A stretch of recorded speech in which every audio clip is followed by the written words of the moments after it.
what happens is that people tend to collectively, to put all these things, of the, like you say, the high sensation seeker, the one who's almost suicidal in his attitude towards experimentation. Yeah, like extreme skier or I've experienced that. Yeah. Is that or the predatory kind of street fighter, Right. The natural born killer, who wants to Right. gratify that violence by looking for fights or being involved in fights at some level, professionally or on the Right. street.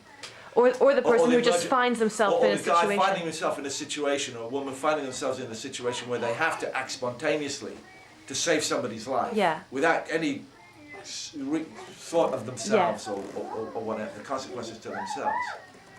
And I think the thing is that sometimes the terms become, one term might be used to identify them all, or there's crossovers. Yeah. Is the emergency mindset being referred to as a fighter, or is it purely as an emergency, which is different? They're all different.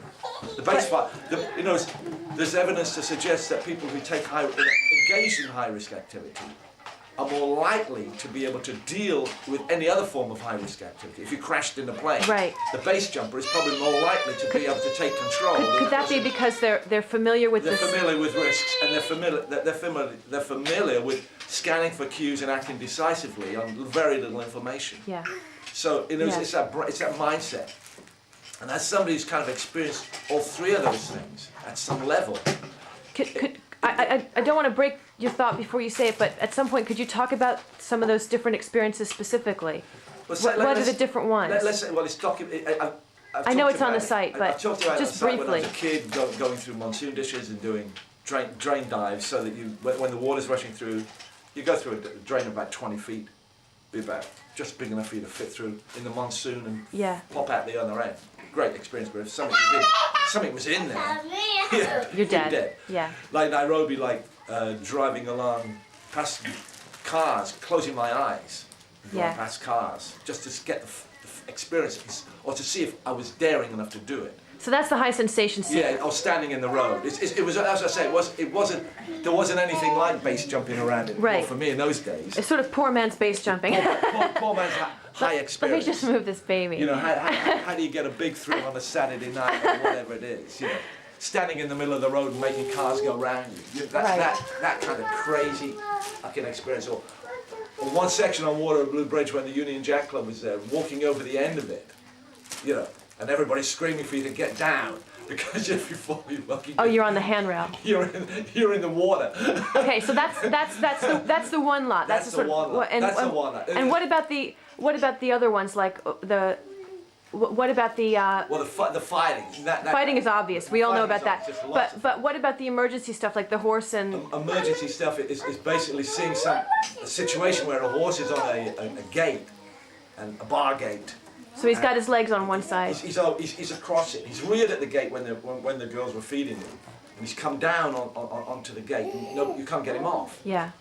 And there's a lip on the what do you call it, on the end of the gate, more about 2 or 3 inches high. So you couldn't slide him off. You actually had to I see. lift him off. I see. That was the only conclusion in my head. So I got underneath and did what I had to do. Just lifted him up. Not lifted him, but used my back. And lifted him up. And there's lots of other experiences which are documented, tearing Right. Betty. So in other And words, anger, doing a supernormal feat. so what you're saying, the reason I interrupted you on your original idea was because basically you have some experience of more or less Three of all those- of these of those different three kinds things. of things. And then what you were starting to say was that they have something in common? What you realise, there's common factors. On all of them, you're kind of aroused. On all of them, it depends how you use the word aggressive or assertive. On all of them, you're very assertive. You really are decisive in what you're going to do. And there's a certain amount of aggression within that. Yeah.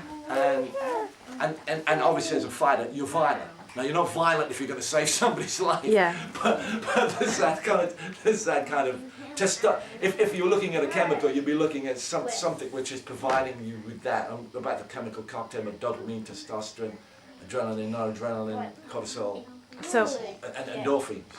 do you think that this cocktail maybe has a variation in what it's a probably mix in the mix, blends different. depending upon? And it's going to give you that ability to scan for cues, which are pertinent to solving your situation. Uh-huh. It's going to make you fearless in the sense that you have no thought of yourself. It's preparing you for battle. Right. And it's going to allow you to be decisive, to act decisively, and most importantly, believe anything is possible. In other words, you're Right. not, there's no inhibition. You're not neurotic. You're not going to go into the details because you're going to act. You're not going to wait for your perfect plan. You're going to Yeah. simply act on what you've got. And that sometimes can be appearing to be suicidal because you are doing something which does. It's extreme. It's very extreme. And it also gives us acuity of senses so that you're very, very high, you have a very high sensation of timing, of all the things, Right. of balance, all those things which would be essential in an emergency. This idea that of time slowing down that people have often talked about. I don't know if it's time slowing down. I think on recall it appears to be time slowing down. Yeah. But what seems to be, for me, is that when on recall, is that what you get is flash impressions. Uh-huh. And it seems to me that the amygdala, what I've done on whatever research I've done, and obviously things change and it's not always accurate, but it seems that the limbic system, the amygdala and hippocampus, which kind of select that information, that sensory information, filter it through as to what's pertinent to survival, is stored. And when that situation occurs, when you realise that situation occurs, it's fed back. Uh-huh. And on the retina, you get like flashing images.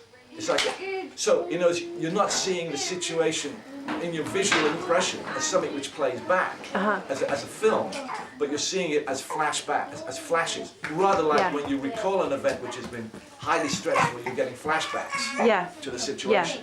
The picture, in other words, the picture is painting 1,000 words for you. Right. Rather than running into the detail of it, you're getting an order It's as not. a whole. It's not a narrative. It's Yeah. it's just So your order as a whole, and then the details of that are worked out at a subconscious level. You're all prepped for it. right.